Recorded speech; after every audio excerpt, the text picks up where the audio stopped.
Good evening and welcome to KC Sports Tonight. I'm Neal Jones with Mark Poulose, and we come to you outside soon to be the ex-home of, not soon, but in 5 years or 6 years will be the ex-home of the Kansas City Chiefs. We're outside Arrowhead Stadium, right next to the statue of the gentleman who had the vision to build Arrowhead Stadium, brought the Chiefs here. I'm talking about the founder, Lamar Hunt. Mark, this is a momentous day in the history of Kansas City sports. You grew up in Kansas City. I never thought I'd see this day happen. I have to agree 100%. I'm still kind of processing just my emotions about all this, because I remember going to this stadium with my family as a child, my brother, my father, my sisters, all coming out here, my mother, and now it's like it's kind of, I baked in my mind Chiefs football at Arrowhead Stadium at the same thing, and today I've kind of had to separate the two ideas, that the Chiefs could play football somewhere else, and I think a lot of people are kind of grappling with this. This place is just so synonymous with the Kansas City Chiefs, and now they're going to have a new home. We know that obviously it's the loudest stadium in the NFL, and there's a lot of emotions here. And I want to say a lot of the Chiefs fans, they don't like this decision. Right now, we got a guy right here who's very angry about Clark Hunt. Neal, it seems like a lot of people don't like this. Look, there's going to be people who are going to be mad about this. I'm disappointed, but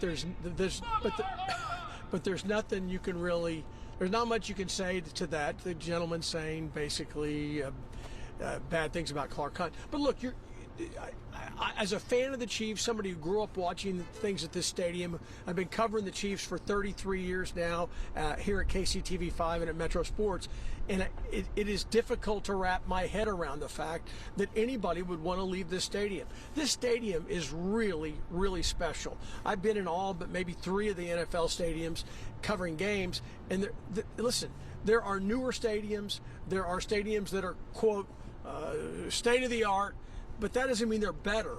The one thing that this will give Kansas City is an opportunity to host Final Fours, year-round concerts, and eventually, possibly, the Super Bowl. But other than that, I don't know how there's nothing you could do, in my mind, to make this experience better than the one we have at Arrowhead Stadium.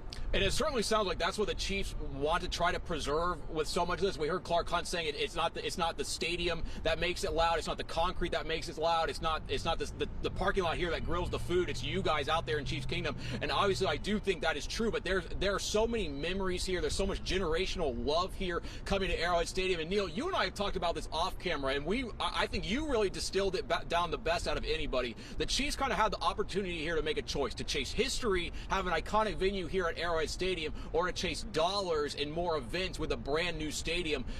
It seemed maybe a year and a half ago the Chiefs were going to pick choosing history, choosing to have an iconic venue, but things have changed. It looks like they want something else. The one thing that I heard today out of Clark Hunt during our coverage on KCTV5 today of the event from Topeka, the one thing I heard from him that maybe explained it a little bit, and you heard it as well, was when he talked about, he said, you know, Kansas came to us with a unified team.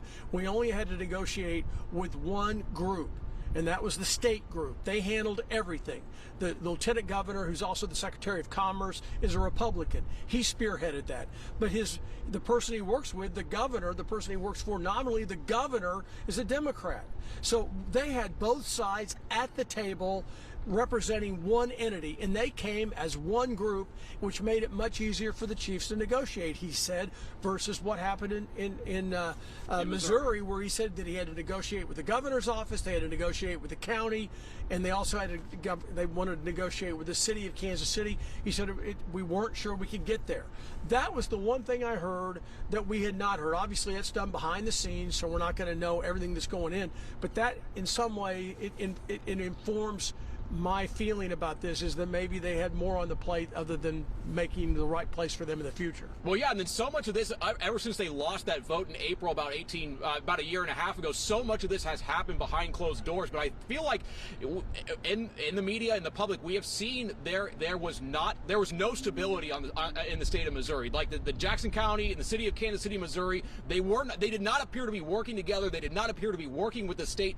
And I have to say, just as kind of Clark Hunt was saying, Kansas Kansas seemed to have not only a more unified front, but boy, they just seemed to me much more aggressive than the state of Missouri. Everything the state of Missouri seemed to be doing was reactionary. Oh, Kansas passed the Star Bond thing. What are we going to do? We're going to hold a special session to try to get some funds in. And then what did they do after that? They didn't do anything. Kansas this entire time has aggressively been courting both of these teams. And I want to say 2 years ago when I was covering news, I remember Senate President Ty Masterson, who's a big deal here with the LCC. They were talking to him about the border war truce, about not bringing fighting for businesses between Kansas and Missouri because it wouldn't benefit the taxpayer. Ty Masterson, in front of all those cameras, jokingly kind of laughed and said, I did not sign that agreement. The state of Kansas, they have not hidden behind the fact that they were aggressively pursuing these teams. And I think if Missouri's going to sit here and try to kind of have a post-mortem about what happened, the state of Missouri, the Jackson County, the city of Kansas City, they need to look internally as to how they let this situation get here. Because,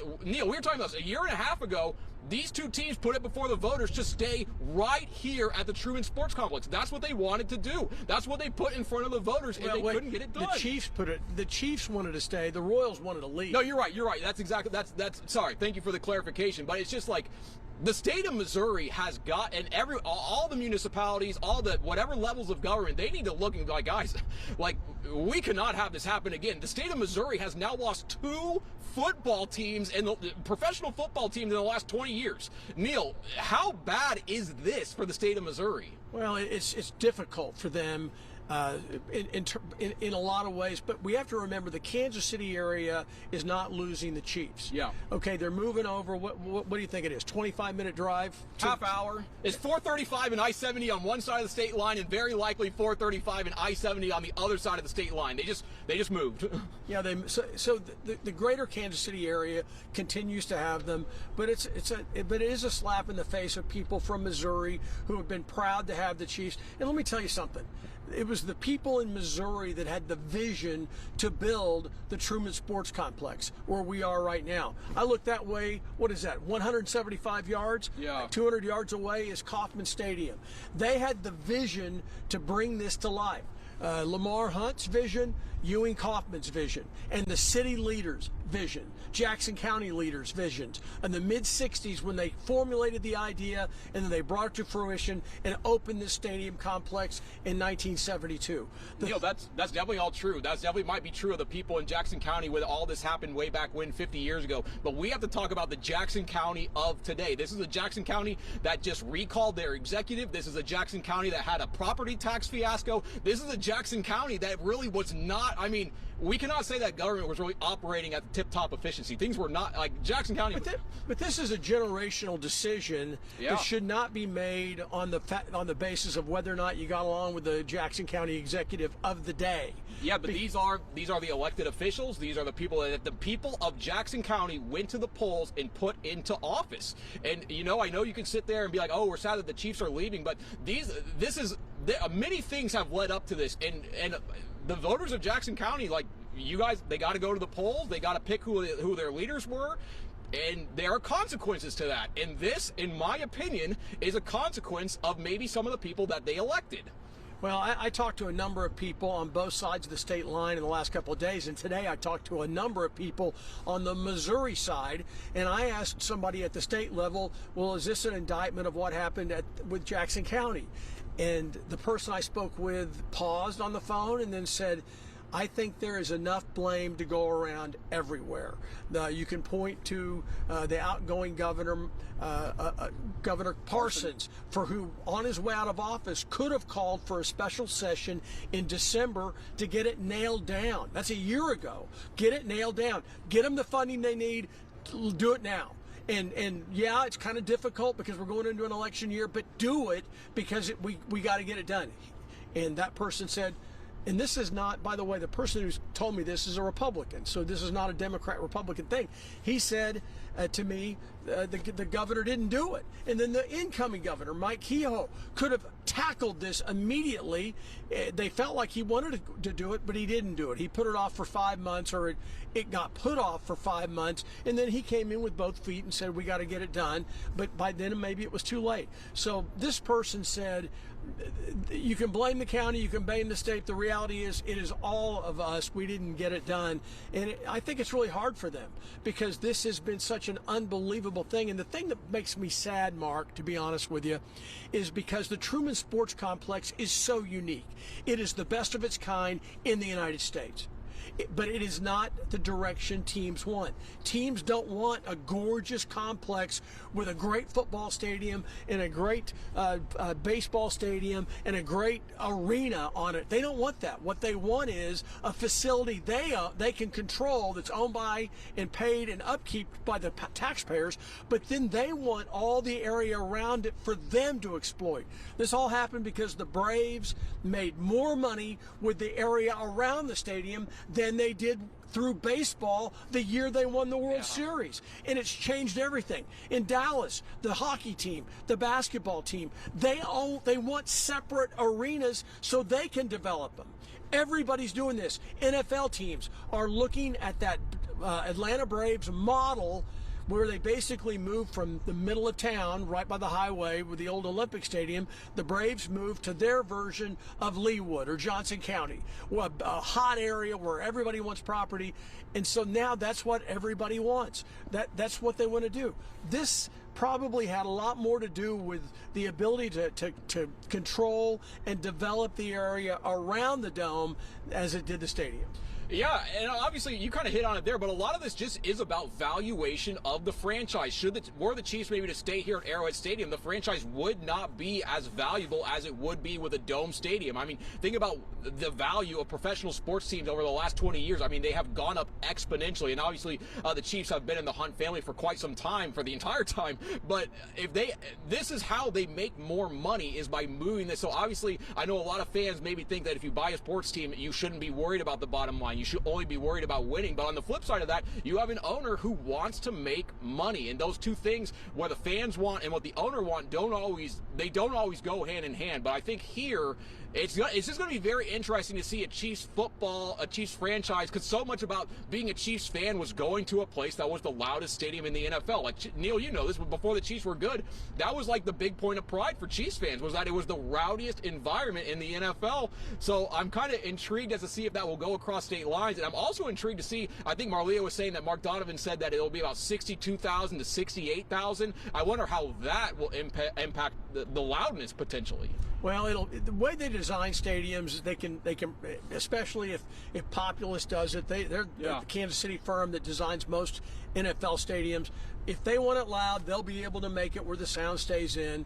But I'm going to tell you something. There's a feeling of, it's sort of a sterile feeling about a lot of these dome stadiums. Even the newer ones can be kind of sterile, and they kind of echo it. So it doesn't have the intensity of the feeling. All I could think of was if they could have retrofit this stadium to have the best of both worlds, then you'd really have something. Because the sight lines inside here are better than just about anywhere. And it reminds me, can you imagine if the Red Sox owners had said, you know what, we can do better. Yeah. We can do better than Fenway Park. We want this. Yeah. Listen, I saw what what were then called the Redskins did when they moved out of RFK Stadium. And the Redskins franchise at that time was like the Cowboys, like the Chiefs. They were an iconic, perennial winning franchise that were at the top of it, right? And they had a huge, loyal fan base. They move out to suburban Maryland, and I covered a game there. I think year 1 or 2 after they opened it, and it was new, and that's all it was. And now they are desperate to get out of there because, we want to go back to where we were. So that's the one thing I'll say, is that you can build something, and it can be really new, and on paper it ought to work, and for whatever reason, the fans may not take to it. And I'll tell you something else. I'm going to be curious how the fans react if there's booing. I don't know what it'll be like here on Christmas night, because there will be some Missouri people from this side of the state line, or people from the Kansas City area, Johnson County, or on the Kansas side, who love Arrowhead, who might not be very happy. Yeah, I mean, I know social media isn't always a reflection of society, but I mean, just some of the information that we've been putting out there. It's never a reflection. But it's unbelievable because I almost all the people I'm seeing interact on Twitter, they are not happy with the decision. I know that is not indicative of everybody, but boy, it just seems to be a very unpopular move. And I know maybe we've seen some people out here come to the stadium. They have expressed their disapproval. Yeah, of they this. were yelling at us for 5 minutes of the first part of this. But I imagine, though, the people that would come out here would obviously be the angry people. But Neal, so we've talked about this off camera. Like, one of the best parts about this is the ingress and egress of fans out of Arrowhead, outside of the Truman Sports Complex, because of the highway access. There are a lot of people coming from eastern Jackson County. There's a lot of people coming from west of the stadium. But for me, kind of thinking about this out loud, it seems like the stadium, if it were to be built out there at the Legends, almost everybody would be coming from the east. There'd be very little travel coming from the west out in western Kansas. And that, at least, I don't know. It seems like it could take a lot longer to get out of a stadium out in KCK. No question. Now, there's something you said earlier, and I'm not going to necessarily, I'm not. No, razz me for it. I'll take it. I'm not allowed to hit you.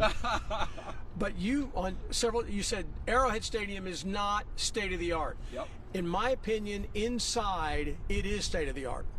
Now, you may say that the concourses and all that stuff is not state of the art. But we just got finished from being at AT&T Stadium. Inside, it's about as state of the art as you can get. AT&T Stadium or Arrowhead? Arrowhead. I mean, Arrowhead has its charm, but like Arrowhead, it's just not more than that. No, it definitely has a lot of that. But I guess what I was saying when I said, is Arrowhead SoFi Stadium? No. Is Arrowhead Stadium Allegiant Stadium? No. Is Arrowhead Stadium Hard Rock Stadium? No. And they're about as polar opposite as they can be, and that's the choice that the Chiefs had to make. Did they want to have an iconic stadium like a Fenway Park, like a Wrigley Field, like a Lambeau Field? Like Arrowhead. Like Arrowhead certainly was. I mean, well, it certainly is a magical building, and it's not as old as those, but the Chiefs, they chose the sterile environment. They chose that over this. And is that the right choice to make? It seems like the public does not think so, but for their wallets, certainly is. Well, it's going to be interesting. The nickname out here is, for the fans, the Camaro heads, right? Yeah. They drive around in their Camaros, their late model cars, and they drive down here. And I've known a lot of Chiefs fans over the years who saved their money to be able to get a season ticket and come out here to the games. I'm guessing, based on, we don't know any of this, but based on the way it's worked with other NFL markets, there will be probably be a personal seat license. Mr. Hunt said, well, that's what they do at most places. Yeah, he didn't deny it. But we don't know. And so, to be fair, we don't know. But the chances are the tickets to get into the stadium are going to be more expensive over there than over here. Now, part of that is just things get more expensive because of cost of living. But beyond that, even adjusted for the cost of living, usually the tickets are a little more expensive at newer stadiums, and you wonder how many people are going to be priced out and not be able to go. I think that's going to be a big part of this. And I mean, so many times, how often have we seen, like, the games, it's so expensive to go to Chiefs games already. It's like, boy, if you ever wanted to go to a Chiefs game, you just had to wait till it was like 10 degrees outside, because then tickets were affordable. And now there's going to be a lot of people. I mean, all these games are going to be inside. All these games are going to be super expensive. And it's kind of, that could change how loudly it's cheered for in there. You might get some more high-dollar customers, but those high-dollar customers might not cheer as loudly. But one thing I am intrigued to see how this all builds out is it sounds like the Chiefs are going to build some mixed-use entertainment districts, not only around the stadium out there in Wyandotte County, but also around the practice facility and team headquarters in Olathe. How will that kind of be? I think obviously around the stadium there'd be a big interest, but I mean, Neal, I know that you live in Johnson County. I grew up in Johnson County. I don't know if a lot of people will use that. Well, history tells us it'll work because it has. I look at Dallas with the Star. Where the Cowboys have an indoor practice facility there that actually high school teams play their games in. Yeah, and in the area around it is, there's restaurants, there's high dollar buildings and stuff, top end places that worked exactly like it's supposed to work. Will it work in Olathe? I think it will work. I don't know that it'll work to the level of the Dallas Cowboys because that market's just a different market, but I think it will be successful. Well, something that I've been thinking about this. I will say this, though. The Dallas Cowboys are a national brand. Yes, they are known as America's team. Is Kansas City kind of getting into that echelon? I mean, they're certainly knocking on the door with the success that they've had, but I think it might be a little situation where the Chiefs are maybe more like New England was when Tom Tom Brady was there. Like, yeah, they're a national brand, but while maybe Brady is there, maybe the Chiefs will be a national brand while Mahomes is there. So I know Dallas, a lot of tourists coming in, a lot of fans from outside of that area will And it's go weird there. because they haven't won anything, and yet they continue to be, in a lot of ways, the national team. I grew up a Dallas Cowboy fan and a Chiefs fan because I'm in Oklahoma, and those are the games that were on television. And Marley and I were outside the dome down there on Thanksgiving Day for about 2.5 hours talking to fans because we were set up doing live shots. And they were from all over. And I'm talking about Chiefs fans from all over and Dallas Cowboys fans from all over. I do think people will want to come in and go have dinner by the practice facility. The teams, I assume that they will have some sort of like the Cowboys have a mini version of their Hall of Fame at their practice facility. I would think the Chiefs would want to develop as much of that as they can. No, and I love that you said that the Chiefs kind of fans, that they are traveling, because I know a couple of weeks ago when I was at the game in Denver, we saw a lot of people at the airport. We saw a lot of people at the game, and they were not coming from Kansas City. I remember I talked to Chiefs fans from Arizona. They flew you in? I thought you guys had to take a bus. Hey, I was on the PJ, the private jet, Neal. They make you drive the car out there. I'm just kidding, but it was a great Southwest flight. But what I'm saying is that the Chiefs, is there potential? Yes, for this. But Neal, I think maybe the biggest question as I look across the street at Kauffman Stadium is the Royals obviously saluted kind of the Chiefs for this move, but they have a big question coming up. Neal, what do you think about the Royals? Well, I talked to people on the Missouri side, and I said, does this make it easier to do? And they go, well, the one thing it will do is it will focus everybody's attention on the Missouri side.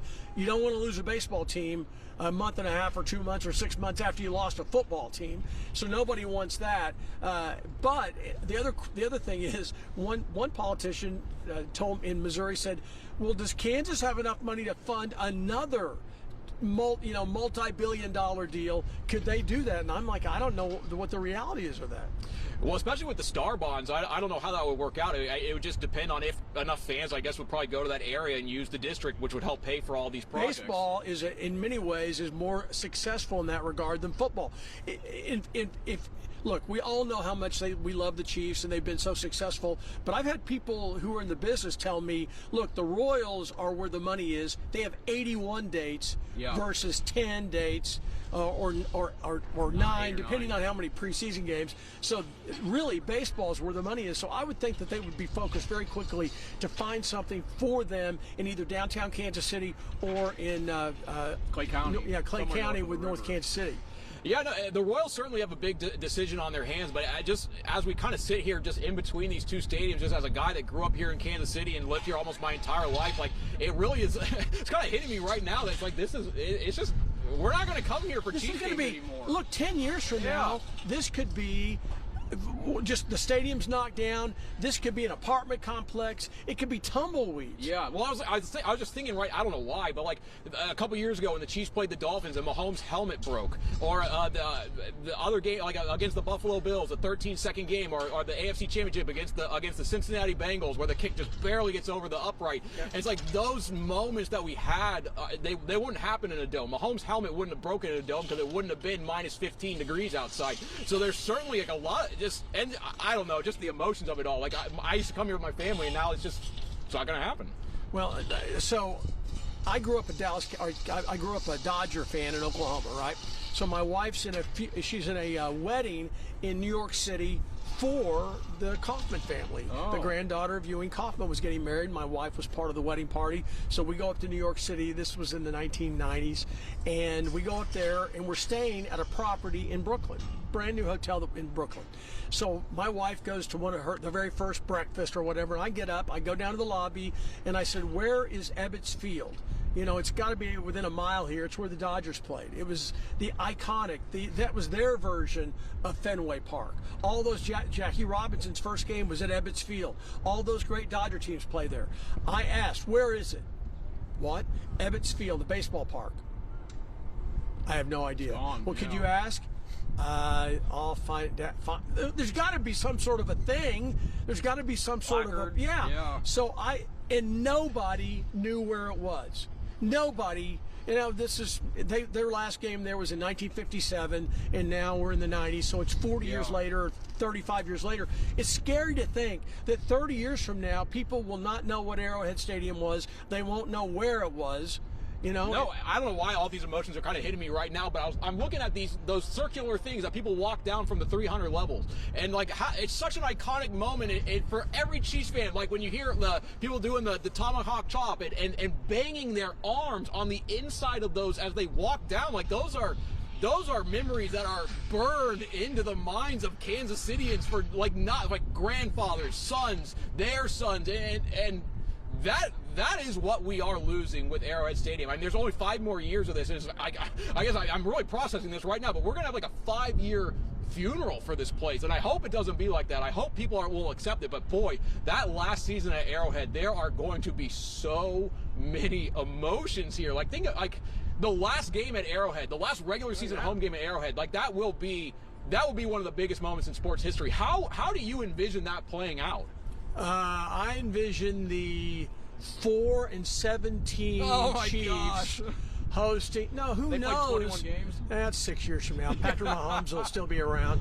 But I mean, I thought about that. That's one of the first things I thought about when it was finalized. I'm like, well, because we got the news, we were here. Yeah. And I was like, well, that'll be a game you want to cover. Yeah. You know, and then the first one at the Dome is going to be the new stadium. I'm sure will be gorgeous, and I'm sure the area out there will be built up around it. It will be really, really exciting to see the stadium go up.